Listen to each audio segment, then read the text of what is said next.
Hey everyone, my name is Tony and welcome back to the channel. Today we're getting started with SketchUp. We'll be modeling a full house together. This is going to be part one, so we're going to keep things beginner friendly while throwing in a few pro tips that you can actually use. Let's get started.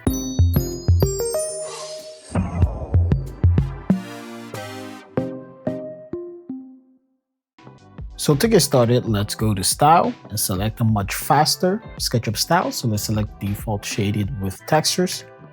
And from here, we can start to import our images. Just a quick reminder, this is our floor plan reference, and this is our exterior design reference. So we're basically going to merge the two by the end of this video. So let's bring in our floor plan. Now, the best case scenario is to import an actual CAD plan, but for the sake of this video, we're going to use this reference image. Now, it's extremely important that you follow the dimensions on the plan in the unit you're most comfortable with. I just so happen to be more comfortable with imperial units. So to save time in this video, I'm going to model this by tracing rather than being perfectly accurate to the dimensions in the plan. So before we scale our reference, make sure you go to Model Info and make sure your units match in metric. Now, if we look at our floor plan, the most important dimension is 9,000 millimeters or 9 meters. So I'm going to draw a reference line on the 9 meters. So now we're going to use the tape measuring tool. I can press T as a shortcut. Reference that line currently is 35.7 meters. We'll type in 9 meters and confirm to scale our image. So now when we check the reference, that length of the floor plan is equal to 9 meters. So let's start by modeling our exterior walls. As you can see, I've set the reference line at 9 meters as well as at 6 meters. And now I can use the rectangle tool and simply draw a box to create our exterior walls. Next, I'm going to hit O and offset this in by 9 inches. And next, we turn it into a group. So now we can edit this group and push-pull the walls to the height of 2 floors. 8 feet for the first floor, 1 feet for the mid-floor, and another 8 feet for the second floor. So this is going to amount at about 17 feet. Let's just copy this so we have something else to reference to. And now it actually looks like we will use reference lines. So what I'll end up doing is activate the tape measuring tool. I'm gonna hit Control to toggle reference lines. And I'm actually going to double click on these intersection points to create vertical reference lines.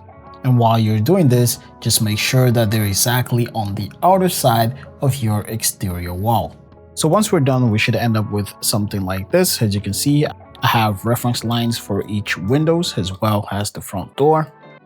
Again, it's very important that these are visible from the outside face of the exterior wall, so you should end up with something like this. Now, if we look closely at our front reference, we actually have 2 steps that lead to the front door, which we can design around this porch. So I'm going to select my rectangle tool, and we'll cover that porch. So we'll do the first one at 7 3/4 inch, and we'll just double click to repeat the same height. So that's going to account for 2 steps. I'm going to group this. I'll select these lines, and by moving and pressing Control, I'm going to make a copy, and I'll snap it to the midpoint. So we end up with something like this. And for the treads, we can use the push-pull and bring this out by 10 inches. And then we'll double click to repeat this on those 3 sides. We can just erase those. And now we have our steps to the front door. Now, because we already set the height of the actual building, we're just going to select it and move it up to that height and push-pull this down. And actually has a reference. Now as a reference, I'm also going to add a reference line here.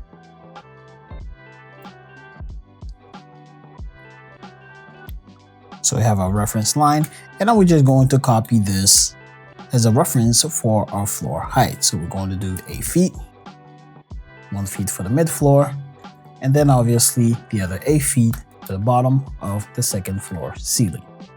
So we end up now with something like that. So next, let's go over to our tags. And so far we've modeled everything in the untagged layer, but we're going to create a couple of new layers for the exterior wall, another one for the floors, and another for doors and windows. So I'll select my exterior wall, go to the drop-down menu, and select the exterior wall tag. This is going to make it easy for me to control the visibility. But as far as modeling itself, you want to make sure you do everything with the untagged as current. So next, we're going to add our floor. Since the focus is not really the interior, this is going to be very simple. I'll use the rectangle tool to create a box and push-pull to the height of the first 2 steps. And we'll repeat the same for the mid-floor division. So we'll just copy this over and snap it to our reference line. If anything, just make sure that it's 1 foot in the thickness. So now that we have our walls, our steps, and our guidelines are set, the next step is to create the openings for the windows and doors. And this can be done very simple and easy. So let's edit our walls. And I'll use the rectangle tool to draw the openings over the reference lines. Here I'm using the move tool with the control key to make similar copies of the same openings. And we'll repeat this for the second floor as well. And now with the push-pull tool, we'll push these faces back to create the openings like this. So from here, it's very simple. I positioned my windows and doors. I'm going to select them all and use the move tool to move them to the right location. As you can see, this is a very simple workflow that can work well if you're just getting started. But since we modeled 9-inch thick walls, we can use double cut to cut dynamic openings through the double-sided walls automatically. So let me show you how this works. But as you can see, I have the actual window component and I have an outline right behind it. Now for you to understand how a dynamic opening works, you can see I am moving my window to my wall and you can see an opening is created right away. I can move my component any location I want, and doesn't matter where I move it on the wall, the opening will follow my component. You can see I can even copy and paste somewhere else and that opening still remains. So let me show you how to set this up.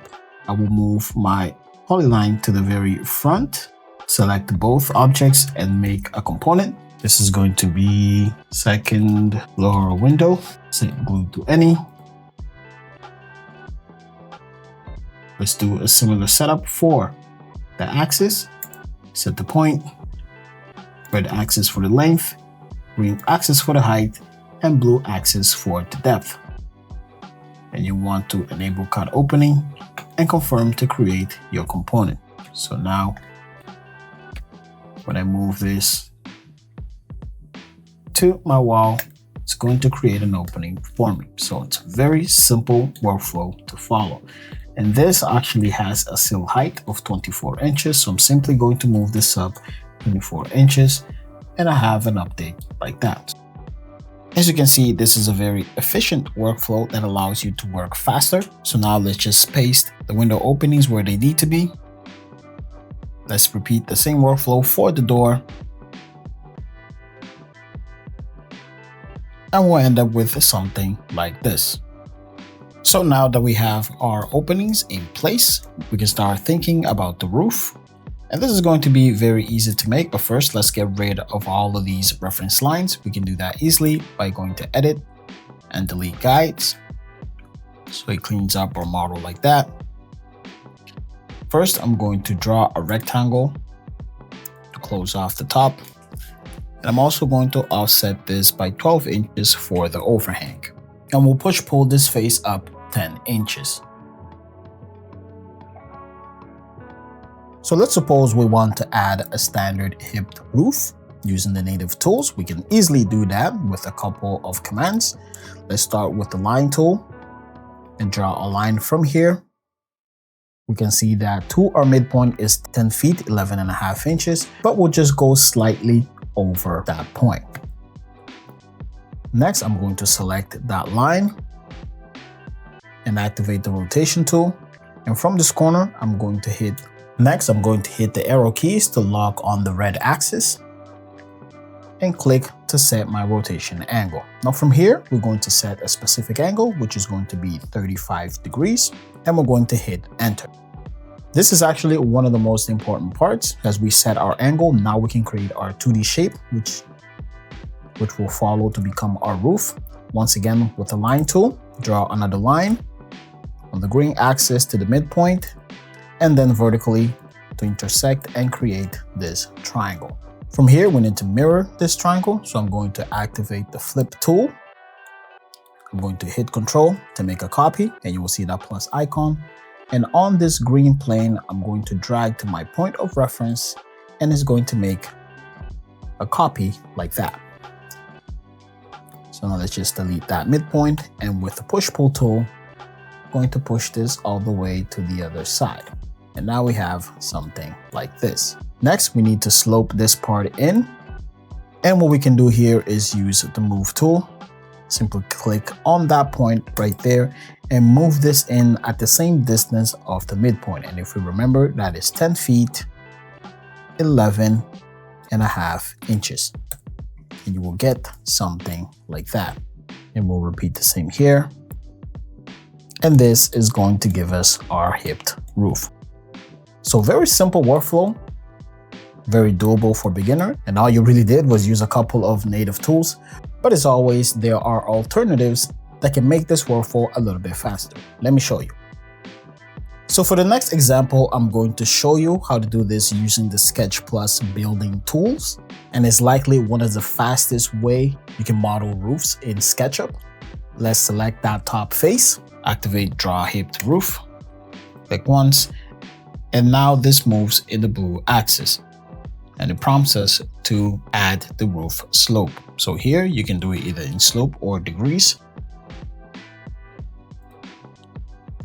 But so for here, I'll go for a steeper roof. So somewhere around 35 degrees, and it'll give us something like that.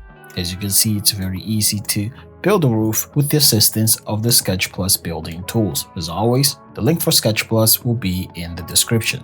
So this is where we're going to stop for part 1. We were able to get our walls in, create the opening for the windows and doors. We were able to model the stairs for the porch as well as our roof.